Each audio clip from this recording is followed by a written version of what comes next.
In the ongoing crisis in Gaza, the situation took a tragic turn when Hamas reported the devastating loss of 2 innocent hostages amidst relentless Israeli airstrikes. These airstrikes, which have become a grim routine in the region, have intensified the suffering and fear among civilians. The deaths of the hostages have sent shockwaves through the already tense atmosphere, sparking widespread outrage and grief among the local population. As the smoke from the airstrikes clears, the repercussions of these deaths ripple through the delicate fabric of negotiations for their release. Hamas, the ruling authority in Gaza, emphasizes that the Israeli military's actions have severely hindered efforts to secure the safe return of the captives. The loss of lives has injected a new layer of complexity into an already intricate negotiation process, further entrenching the stalemate between the two sides. How do you think the potential ground assault on Rafah might impact the ongoing negotiations for the release of the captives?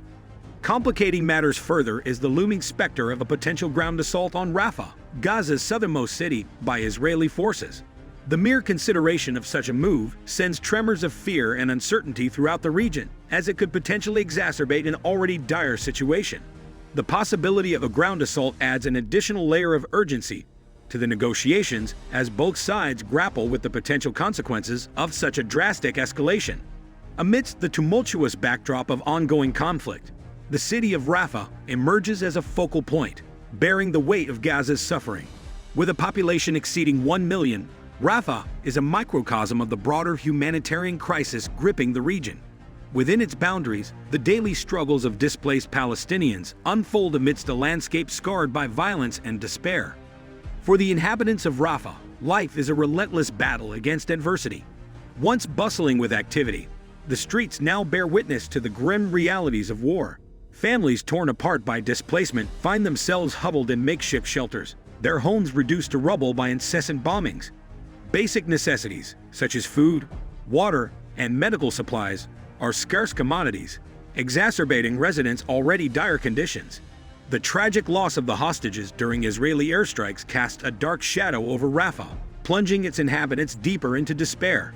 Each casualty serves as a stark reminder of the fragility of life in a conflict zone, amplifying the sense of uncertainty and fear that pervades the city.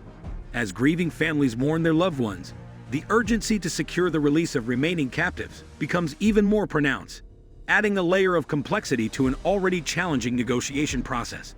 How can communities navigate the delicate balance between grief and resilience in the face of relentless conflict? Compounding the city's woes is the looming specter of a potential ground assault by Israeli forces. The mere possibility of such an escalation sends shockwaves through Rafah, instilling a sense of dread among its beleaguered residents.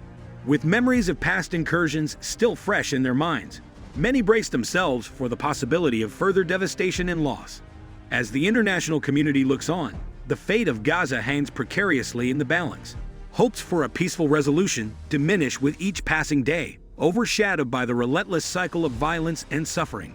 In Rafah, as in the broader Gaza Strip, the struggle for survival continues unabated, with no end in sight to the humanitarian crisis that grips the region. Israeli Prime Minister Benjamin Netanyahu is resolute in his stance, emphasizing the imperative of military action to target Hamas fighters entrenched in the region. Concurrently, Netanyahu proposes an evacuation plan to safeguard civilian lives amidst the escalating tensions. However, this proposal is met with a chorus of caution and admonitions from prominent global bodies, including the United Nations, the European Union, and humanitarian aid organizations. These entities underscore the potentially catastrophic repercussions for civilians should a military operation proceed in Rafah, highlighting the urgent need for restraint and diplomatic solutions. On the ground, the plight of displaced Palestinians along the border with Egypt draws attention as they appeal desperately for immediate humanitarian aid to alleviate their dire circumstances, shedding light on its role as the last stronghold of Hamas and its strategic proximity to Egypt, which adds layers of complexity to the conflict dynamics. Despite mounting concerns voiced by allies and international organizations, Netanyahu remains resolute in his determination to pursue military action in Rafah. He perceives this as a pivotal step toward achieving victory in the ongoing conflict, underscoring the high stakes involved and the strategic imperative of confronting Hamas in its stronghold. Why does Netanyahu pursue military action in Rafah despite increasing international concerns and opposition? The answer lies in the perception of the Israeli Defense Forces, IDF, who view Rafah as a critical strategic objective aimed at disrupting Hamas's command structure and severing the network of tunnels linking Gaza to Egypt. This military operation is perceived as essential for undermining Hamas's ability to coordinate attacks and smuggle weapons, thereby bolstering Israel's national security.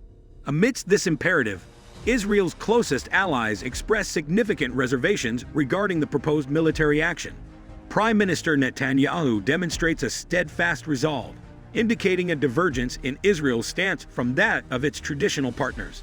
This raises pertinent questions about Israel's diplomatic alignment and the dynamics of its relationships with key allies.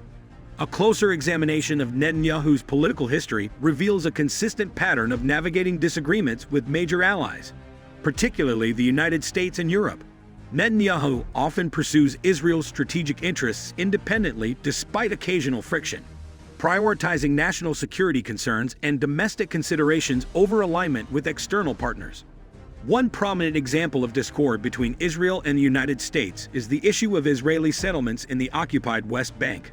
Despite strong condemnation from Washington, Israel persists in expanding its settlement projects, citing security and historical justifications. Many Israelis remain undeterred by American criticism, viewing it as inconsequential in light of ongoing military support and the broader geopolitical landscape. The complex interplay between Israel's military objectives, diplomatic relations, and domestic politics underscores the multifaceted nature of the country's decision-making process. As Netanyahu navigates these challenges, Israel's stance on critical issues, such as the capture of Rafah, reflects a delicate balance between strategic imperatives and international pressures. Critics vehemently assert that Netanyahu's relentless emphasis on military objectives has eclipsed his duty to prioritize the safety and well-being of the hostages.